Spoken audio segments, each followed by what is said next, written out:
নমস্কার বন্ধুরা, WB good নিউজের সকলকে জানাই স্বাগতম। বঙ্গের 4টি বিধানসভা উপনির্বাচনের জনমত সমীক্ষা।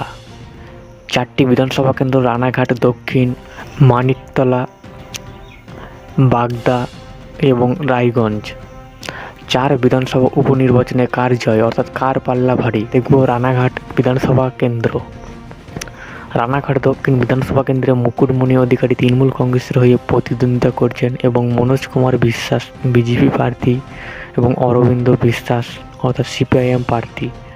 46% ভোট পেতে পারে মুকুটমণি অধিকারী, মনোজ কুমার বিশ্বাস বিজেপি প্রার্থী পেতে পারে 41% ভোট এবং অরবিন্দ বিশ্বাস পেতে পারে 13% ভোট।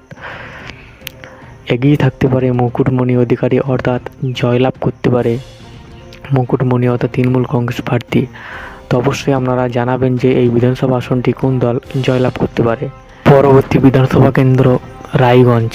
রায়গঞ্জ বিধানসভা কেন্দ্রে তৃণমূল কংগ্রেসের হয়ে প্রতিদ্বন্দ্বিতা করছেন কৃষ্ণ কল্যাণী এবং মানস কুমার ঘোষ বিজেপি প্রার্থী এবং মোহিত সেনগুপ্ত কংগ্রেস প্রার্থী।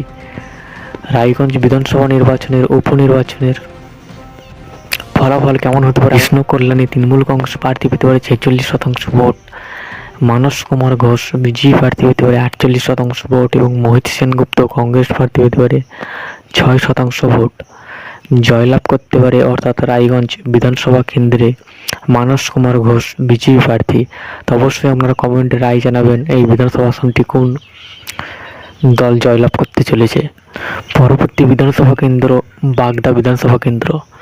বাগদা বিধানসভা কেন্দ্রে অর্থাৎ মধুপর্ণা ঠাকুর অর্থাৎ মতুয়া সম্প্রদায়ের প্রার্থী হয়েছেন অর্থাৎ তৃণমূল কংগ্রেসের তরফ থেকে এবং বিনয় কুমার বিশ্বাস বিজেপির হয়ে প্রতিদ্বন্দ্বিতা করছেন এবং গৌর বিশ্বাস অর্থাৎ জোট প্রার্থী অর্থাৎ সিপিআইএম।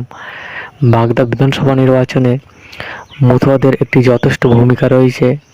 মতুয়া প্রার্থী হওয়ায় মধুপর্ণা ঠাকুর এই আসন থেকে পেতে পারে 51% ভোট এবং বিনয় কুমার বিশ্বাস বিজেপি প্রার্থী পেতে পারে 42% ভোট এবং গৌর বিশ্বাস পেতে পারে 7% ভোট।